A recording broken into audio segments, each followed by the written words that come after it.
Do you notice dry, itchy skin after a shower?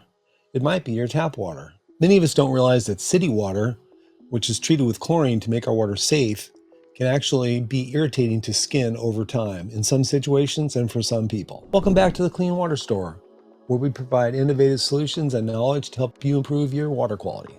Let's dive in. So in the US, we use chlorine, which is added into the water to kill bacteria and make water safe to drink. It's particularly important because in the US, we have very large distribution systems. So water can travel over many miles of piping, and they need to add chlorine in the water to prevent water from being contaminated or developing bacteria. However, depending on where you are in that distribution system and how much chlorine is being added into your local water, it can be very irritating to the skin.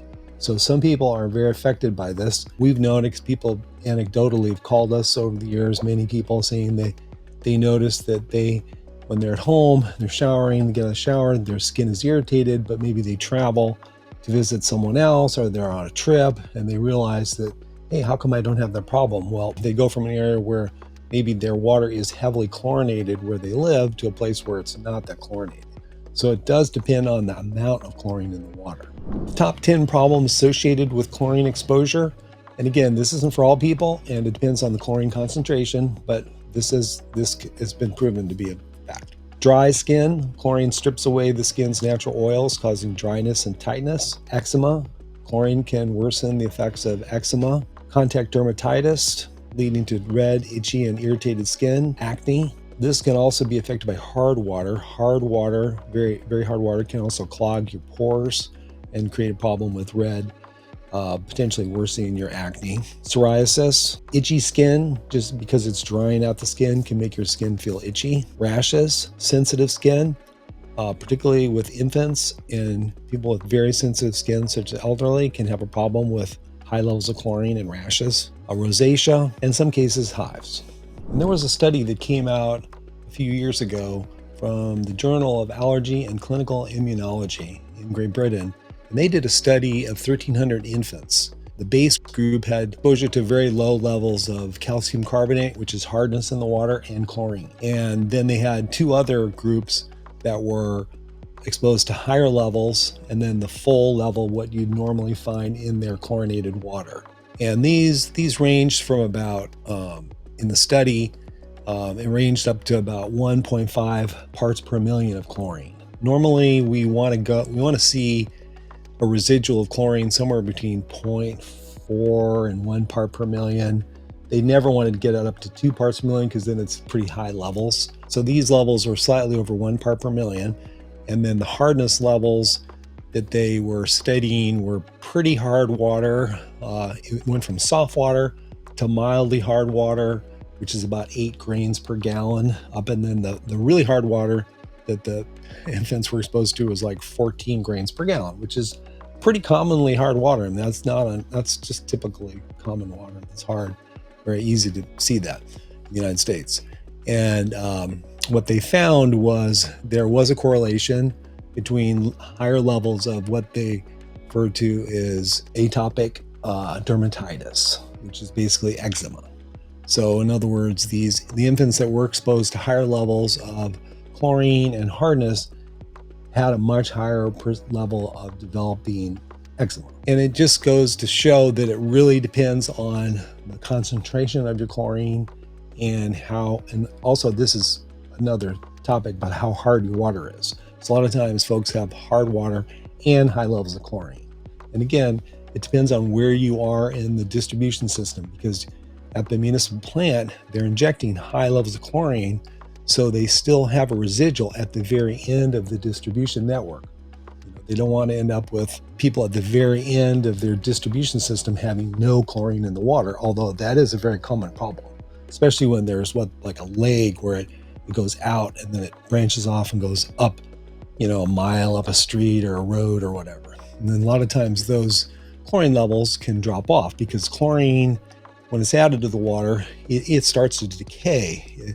It combines with other elements in the water and it basically breaks down.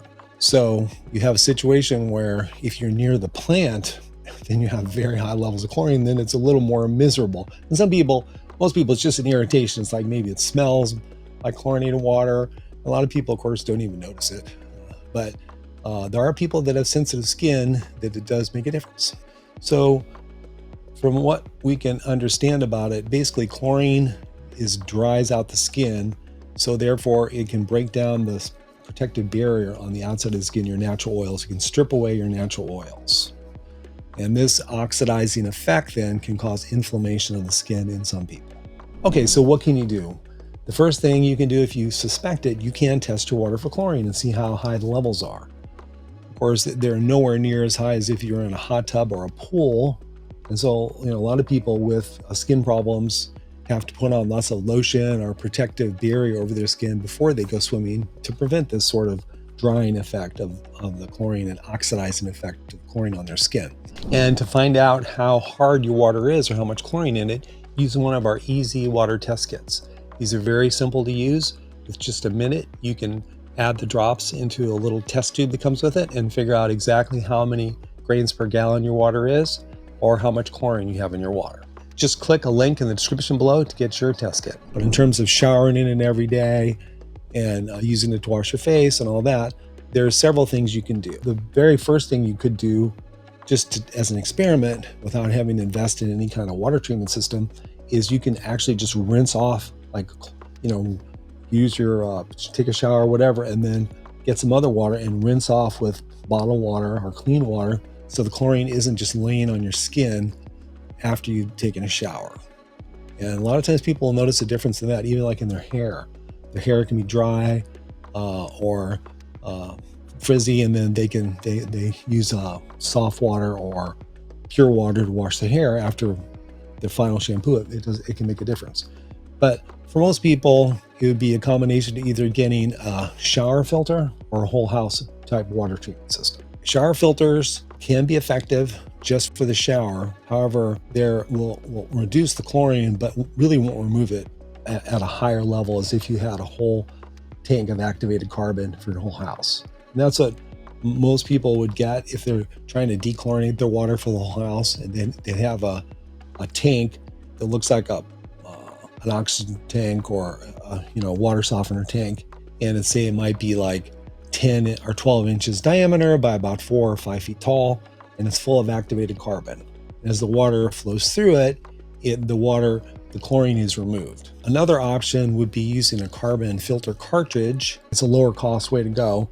However, the amount of carbon in there and in cartridge is not nearly as much as in a small whole house activated carbon system, and you have to constantly change the filters. So it can get quite expensive.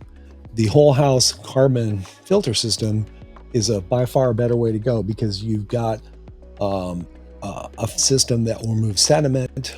It will last for many years. So it's very convenient, lasts for a long time. I have a carbon filter system in my home that I put in the last time I changed the carbon was 7 years ago, and I just checked it the other day. It's still going fine. We have 3 kids, teenagers. You're bathing in clean water and it just smells good. There's no skin irritation. Your hair, if you have hair, is cleaner.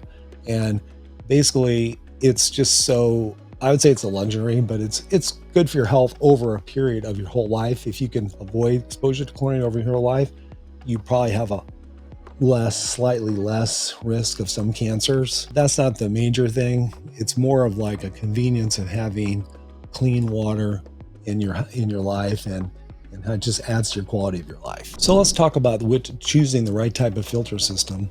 So generally we recommend a carbon backwash filter because the carbon can also become full of sediment. It can get some dirt in there from they're working on the pipes on your street, or they flush the pipes periodically, or maybe your water has a bit of natural sediment in it. Sometimes you can't see it.